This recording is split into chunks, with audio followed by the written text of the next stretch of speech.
Wolof après. Il n'y a pas de souci. Nous passons la parole au député maire de Dakar, notre camarade Barthélémy Dias. Je ne reviendrai pas sur ce que mes prédécesseurs ont déjà eu à dire. Je voudrais cela, et c'est la raison pour laquelle nous sommes venus aujourd'hui pour dire à l'opinion nationale et internationale que, en restant sur des principes constitutionnels.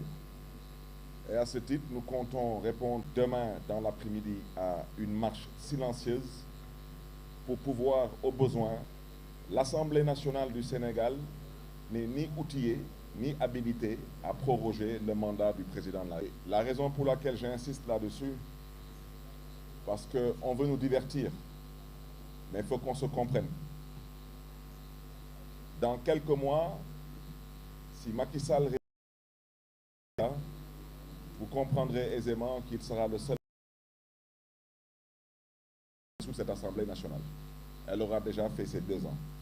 Et je vous rappelle que bien avant le terme de ces 2 ans, de dissoudre cette Assemblée nationale. Donc cette Assemblée nationale aujourd'hui, peut-être ne réalise pas la gravité de l'acte qu'elle a eu à poser, mais je voudrais dire et le répéter avec force. Nous sommes obligés de nous dresser aujourd'hui contre ce qui se fait, parce qu'il y a une suite. Mais je voudrais surtout, chers amis de la presse nationale et internationale, réitérer ici la position de notre leader, le président Khalifa Abubakar Sall. M. Khalifa Abubakar Sall a toujours milité pour des élections inclusives et participatives, pour des élections claires, transparentes et démocratiques. Quand je parle d'élections, je parle de...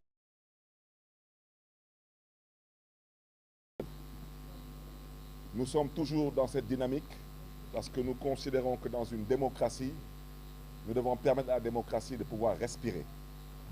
Je voudrais aussi rappeler à l'endroit de l'opinion nationale et internationale que quand le président Khalifa Abubakar Sall prenait sur lui la responsabilité, après en avoir formé ses colistiers de la coalition d'opposition d'alors, de sa volonté d'aller participer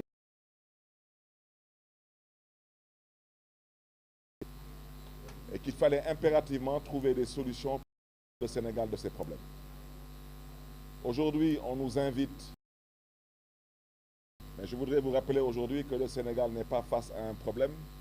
Le Sénégal a un problème. Et son problème se trouve être public. Donc il faut qu'on se comprenne. Ce dialogue, la coalition Taxawu Sénégal ne peut pas la cautionner ou y prendre part si c'est pour violer la Constitution. Il faut qu'on soit bien clair. Quand on devait aller au dialogue,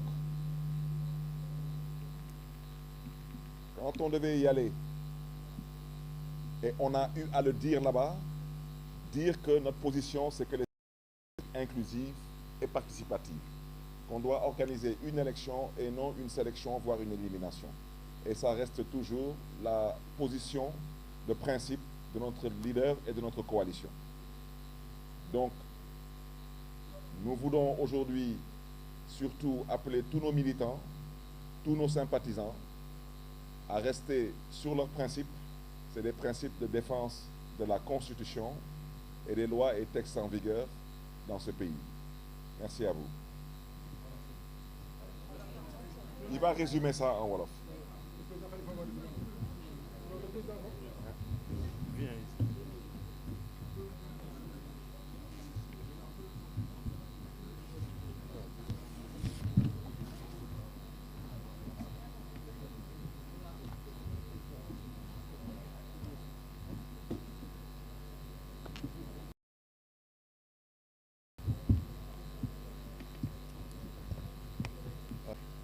Avait accepté de venir comme vous l'avez fait là, de si belle manière, à ce point de presse.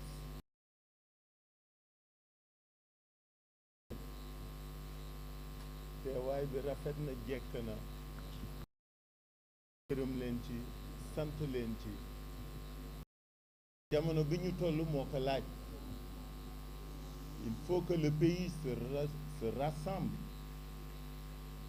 Il faut que nit ñi jokkoo joxante loxo quel que soit fi ñu bokk quel que soit li ñuy def quel que soit li ñu mëne ma gërëm leen bu baax ci teewaay bi wax ne réew mi fi mu tollu tey gannaaw ba ñu sante yàlla julli ci yonent bi sallallahu alayhi wa sallam dañu bëggoon féliciter askanu Sénégal ci taxawaay bi nga xam ne taxawu na ko depuis que la décision de reporter les élections par monsieur le président de la République avait été annoncée réew mi yëpp ñoo dajaloo booloo mànkoo bañ ko nangu di ko xeex nag chaque jour moo tax tey bala ñoo door suñu kàddu dañuy massaw jaale ñi nga xam ne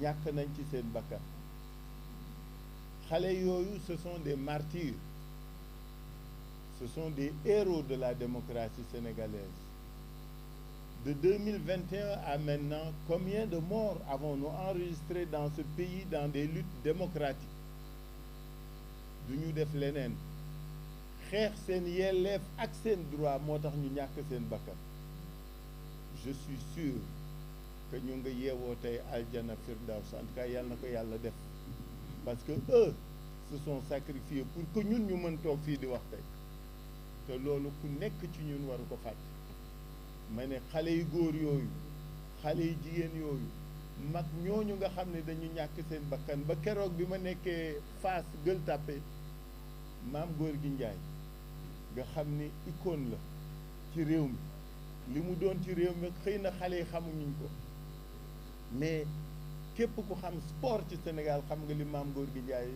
tekki ak lan la représenté dafa ñàkk bakkanam ci manifestation yoo xam ne yoonam nekku ci woon ci këram la toog grenade dugg fa rey ko comme ni grenade reyee xale boobu nekkoon ci magasin bi ma ni ñoo ñëpp ce sont des victimes yoo xam ni benn sénégalais wu lu leen fàtte parce que depuis presque 4 ans maintenant que nit ñi di xeex pour que yenn yi bañati fi ne ñooñu dañ leen di war màggal fu ñu toll